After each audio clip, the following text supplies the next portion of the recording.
So hey guys, how you hope कि आप अच्छे होंगे। और आज की वीडियो में हम बात करेंगे कि 2025 में इलेक्ट्रिकल इंजीनियरिंग करने के क्या फ़ायदे हैं। अगर आप इलेक्ट्रिकल इंजीनियरिंग करने के प्लान कर रहे हो, चाहे पॉलिटेक्निक चाहे बीटेक, कुछ भी प्लान कर रहे हो इलेक्ट्रिकल इंजीनियरिंग से करने का, तो कहीं ना कहीं गाइस आपको ये समझने की ज़रूरत है कि किस तरह से इलेक्ट्रिकल इंजीनियरिंग काम करता है, इलेक्ट्रिकल इंजीनियरिंग में क्या स्कोप है, कौन सी बेहतर इंडस्ट्री है, सैलरी क्या मिल रही है। ये सारी चीज़ें आपको जानना बहुत ज़रूरी है। अगर आप अच्छे से ये सारी चीज़ें जान जाते हो तो कहीं ना कहीं गाइस आपका करियर बहुत अच्छे डायरेक्शन में जाएगा। और अगर आप अच्छे से ये सारी चीज़ें नहीं जानते हो तो कहीं ना कहीं गाइस आपका करियर जो है वो बहुत तेज़ी से पीछे जाएगा। सो नमस्कार, क्रेडिट चैनल में आपका बहुत बहुत स्वागत है। और पहली बार चैनल पे नया है तो चैनल सब्सक्राइब करें, बेल आइकन को जरूर हिट करें ताकि हर वीडियो की नोटिफिकेशन आप लोगों को मिलती रहे। गाइस अगर हम बात कर लें सॉफ्टवेयर इंडस्ट्री की बात करते हैं तो ऐसा नहीं कि इलेक्ट्रिकल इंजीनियर सॉफ्टवेयर इंडस्ट्री में नहीं गए, सॉफ्टवेयर इंडस्ट्री में भी इलेक्ट्रिकल इंजीनियर गए हैं, लेकिन वो ज़माना था। अब कंपनियां एक्सेप्ट नहीं कर रही क्योंकि उनके पास बहुत सारे इंजीनियर का ऑप्शन है। सो गाइस अगर आप इलेक्ट्रिकल इंजीनियरिंग करते हैं तो सबसे पहले आप इंडस्ट्री देखिए कि इलेक्ट्रिकल इंजीनियरिंग करने के बाद कौन कौन से सेक्टर में जा सकते हैं।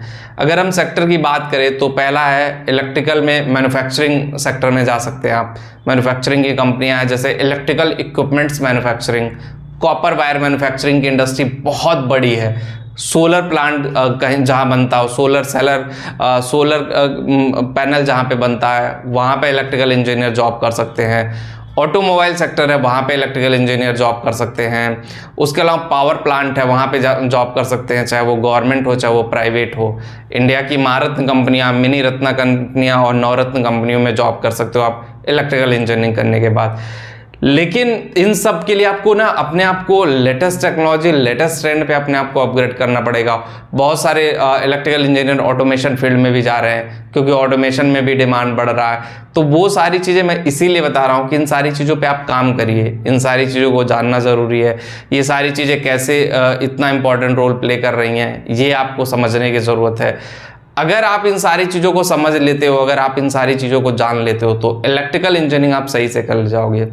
पहले एक टाइम माइंडसेट बना था कि जो इलेक्ट्रिकल इंजीनियर होते हैं वो सिर्फ और सिर्फ सरकारी नौकरी के लिए होते हैं। प्राइवेट में पता है इलेक्ट्रिकल इंजीनियर घूम के भी नहीं जाते थे, ऐसे देखते भी नहीं थे। मेरे साथ के कितने सारे पास आउट हुए थे, although maximum non tech government job में। टेक्निकल में बहुत कम लोग हैं लेकिन नॉन टेक में, चाहे वो टीचिंग हो गया, चाहे वो एसएससी हो गया, चाहे बहुत सारी ऐसी गवर्नमेंट जॉब है जिसमें वो लोग गए। लेकिन अभी का सिनेरियो पूरा तरह से चेंज है। अभी आपके लिए प्राइवेट इंडस्ट्री में बहुत सारे अपॉर्चुनिटीज़ हैं, बहुत सारी कंपनियां आ गई हैं जो इलेक्ट्रिकल इंजीनियर को हायर कर रही हैं।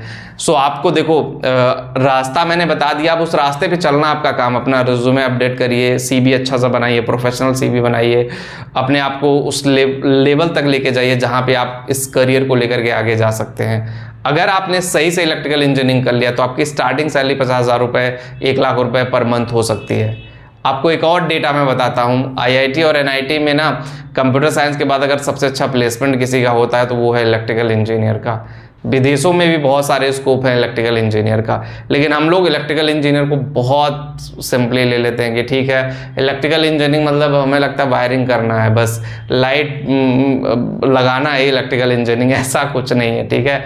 प्रोफेशनल इलेक्ट्रिकल इंजीनियर अगर आप बनते हो तो आपका करियर बहुत अच्छा जाएगा। इलेक्ट्रिकल डिज़ाइनिंग भी एक बड़ा पार्ट है। इलेक्ट्रिकल डिज़ाइनिंग में जाते हो तो वहाँ पे भी आपका करियर कहीं ना कहीं बहुत बेहतर वे में काम करेगा।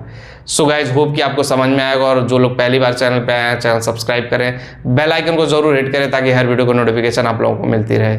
मिलते हैं नेक्स्ट वीडियो में। Thank you.